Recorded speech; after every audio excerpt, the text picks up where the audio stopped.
जय हिंद दोस्तों, एक बार फिर से आपका स्टडी पुराण के यूट्यूब चैनल में स्वागत है। आज हम बात करने वाले हैं दोस्तों एमपीपीएससी के सिलेबस नंबर यूनिट 10 की बात करेंगे और यूनिट 10 में जो पहला आयोग दिया है भारतीय निर्वाचन आयोग की बात करने वाले हैं।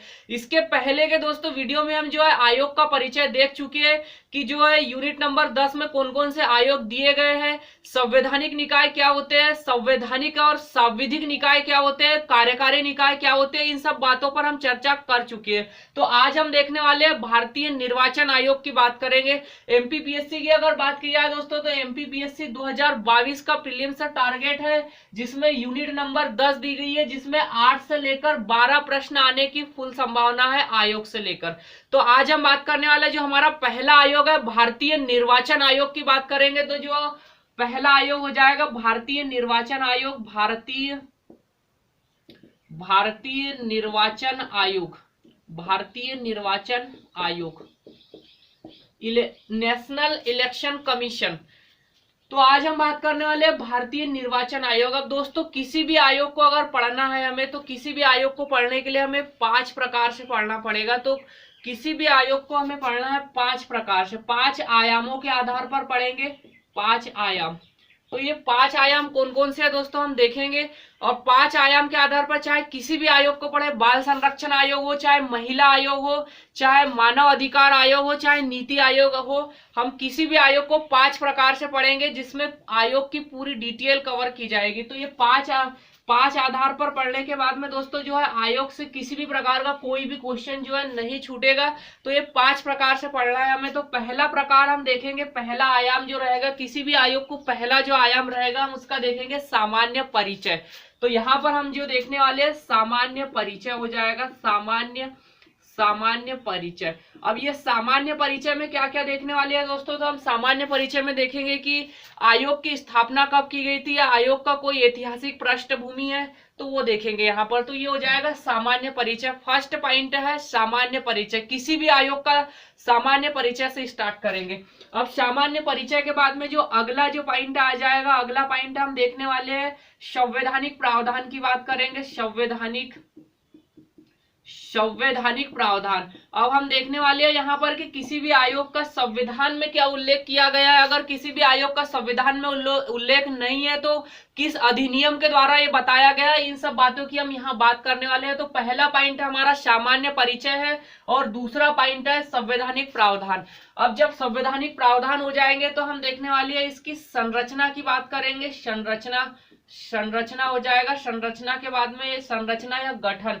तो किसी भी आयोग की संरचना किस प्रकार से, इसका मुख्यालय कहाँ है, इसमें कुल सदस्य कितने होते हैं, इसको हटाता कौन है, शपथ, नियुक्ति का, इनका कार्यकाल, ये सब बातें हम कहाँ पर देखने वाले हैं, संरचना और गठन में देखेंगे। संरचना और गठन के बाद में हम देखने पर इसकी कार्य एवं शक्ति की बात करेंगे कि आयोग के कौन कौन से कार्य है, कौन कौन सी इसको शक्ति प्रदान की गई है, इसकी बात करने वाले हैं। तो कार्य एवं शक्ति हो जाएगा। और जो 5वें नंबर का जो अंतिम पॉइंट रहेगा हमारा अन्य तथ्य से रिलेटेड रहेगा, अन्य तथ्य। तो इस प्रकार से दोस्तों हम किसी भी आयोग को जो है इस प्रकार से पढ़ेंगे। सबसे पहला जो पॉइंट हो जाएगा सामान्य परिचय, संवैधानिक प्रावधान, संरचना एवं गठन, कार्य एवं शक्ति और अन्य तथ्य। इस प्रकार से अगर आयोग को हम पढ़ेंगे तो ये पढ़ना बहुत ही सरल है। और ये जो है इस प्रकार से अगर पढ़ेंगे तो ये याद भी रहेगा दोस्तों कि कौन से टॉपिक के बाद में कौन सा टॉपिक आ रहा है। कि सामान्य परिचय देखने के बाद में इसका संवैधानिक प्रावधान आएगा, संवैधानिक प्रावधान के बाद में संरचना एवं गठन, कार्य एवं शक्ति एवं अन्य तथ्य। इस प्रकार से दोस्तों एक बार पढ़ के देख लो, कभी भी आप आयोग नहीं भूल पाओगे। तो इस प्रकार से पढ़ना है। अब इसके बाद में जो हमारा निर्वाचन आयोग चल रहा है तो हम इस प्रकार से रहेंगे, सामान्य परिचय, संवैधानिक प्रावधान, संरचना एवं गठन, कार्य एवं शक्ति एवं अन्य तथ्य। अब दोस्तों हम यहाँ पर देखेंगे कि अन्य तथ्य में जो है भारतीय निर्वाचन आयोग में क्या क्या टॉपिक देखने वाले हैं अन्य तथ्य में, तो ये देखेंगे यहाँ पर। तो सबसे पहला इसमें हम देखने वाले हैं अन्य तथ्य।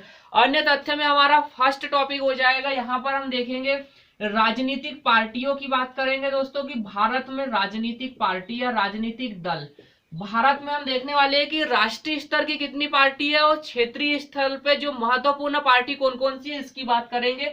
भारत में कुल 8 राजनीतिक पार्टी है दोस्तों। तो आज 8 राजनीतिक पार्टियों की हम यहाँ बात करेंगे, उनके चुनाव चिन्ह की बात करेंगे और उनके अभी जो प्रमुख पार्टी है उनके वर्तमान में प्रमुख कौन है, इन सब बातों की हम यहाँ पर चर्चा करने वाले हैं। तो ये राजनीतिक पार्टी रहेगा पहला। दूसरा जो हमारा टॉपिक रहेगा, दूसरा टॉपिक इसमें रहेगा चुनाव सुधार से संबंधित समितियां की बात करेंगे कि चुनाव सुधार से संबंधित चुनाव सुधार से संबंधित जो है हम समिति देखने वाले हैं कि कौन कौन सी जो है चुनाव सुधार से संबंधित समितियां है। तो चुनाव सुधार के लिए जो महत्वपूर्ण समितियां बनाई गई थी उसकी बात करेंगे, जैसे संथानम समिति, तारकुंडे समिति, तनखा समिति, वोहरा समिति, दिनेश गोस्वामी समिति। इन सब समितियों का संबंध जो है चुनाव सुधार से है। तो इस प्रकार से हम यहाँ समितियों की बात करने वाले हैं। अब इसके बाद में हम यहाँ पर बात करने वाले हैं आचार संहिता की भी बात करेंगे दोस्तों, कि आचार संहिता क्या होती है, यह पहली बार कौन से विधानसभा या लोकसभा के चुनाव में लागू की गई थी, इन सब बातों की यहाँ चर्चा करेंगे। तो आचार संहिता आ जाएगी।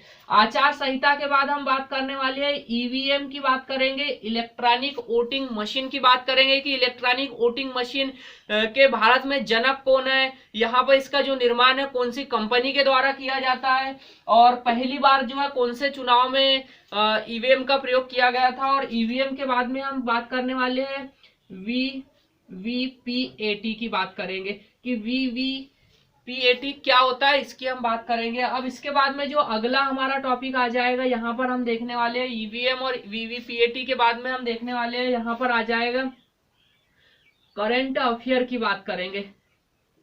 करंट अफेयर, तो अगर निर्वाचन आयोग से संबंधित अगर कोई करंट है, निर्वाचन हाल ही में निर्वाचन आयोग के द्वारा कोई महत्वपूर्ण कार्य, कोई महत्वपूर्ण ऐप अगर लॉन्च की गई हो, तो इसकी हम यहाँ पर बात करने वाले हैं, करंट अफेयर हो जाएगा।